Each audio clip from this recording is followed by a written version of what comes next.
Cool. So, Deuteronomy Chapter 33. Blessing upon the tithes.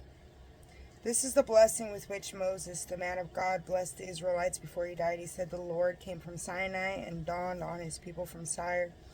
He shone forth from Mount Paran. With him were myriads of holy ones. At his right hand advanced the gods. Indeed, lover of the peoples, all the holy ones are at your side. They follow at your heels, carry out your decisions. Moses charged us with the law. As a possession for the assembly of Jacob, a king arose in Jeshurun. When the chiefs of the people assembled and the tribes of Israel united, may Reuben live and not die out. But let the numbers be few. Of Judah he said this, Hear, Lord, the voice of Judah, and bring him to his people. His hands defend his cause, be a help against his foes. Of Levi he said, Give to Levi your Thummim, your Urim, to your faithful one.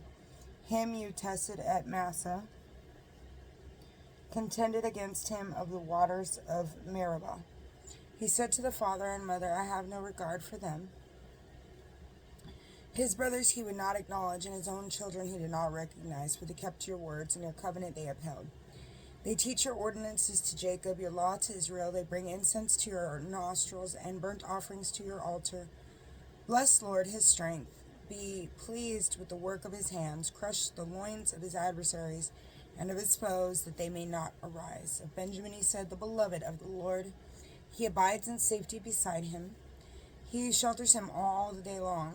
The beloved abides at his breast. Of Joseph he said, Blessed be by the Lord is his hand, with the best of heaven above, and of the abyss crouching beneath, with the best of the produce of the sun, and the choicest yield of the months, with the finest gifts of the ancient mountains, and the best from the everlasting hills, with the best of the earth and its fullness, and the favor of the one who dwells on Sinai.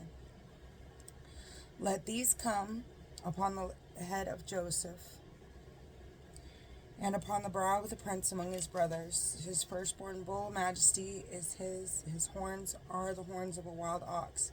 With them he gores the peoples, attacks the ends of the earth. These are the myriads of Ephraim, and these the thousands of Manasseh.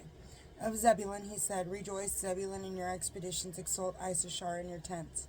They invite peoples to the mountain where they offer right sacrifices, because they suck up the abundance of the seas and the hidden treasures of the sand. Of Gad he said, Blessed be the one who has made Gad so vast. He lies there like a lion, he tears the arm, the head as well. He saw that the best should be his, for there the commander's portion was assigned. He came at the head of the people, he carried out the justice of the Lord and his ordinances for Israel. Of Dan he said, Dan is the lion's cub that springs away from a viper. Of Naphtali he said, Naphtali abounding with favor, filled with the blessing of the Lord, take possession of the west and the south. Of Asher he said, Most blessed of sons be Asher. May he be the favorite among his brothers.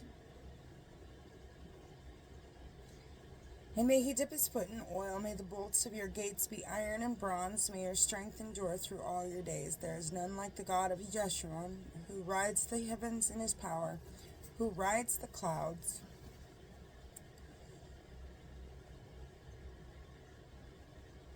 In his majesty, the God of old is a refuge, a support are the arms of the everlasting.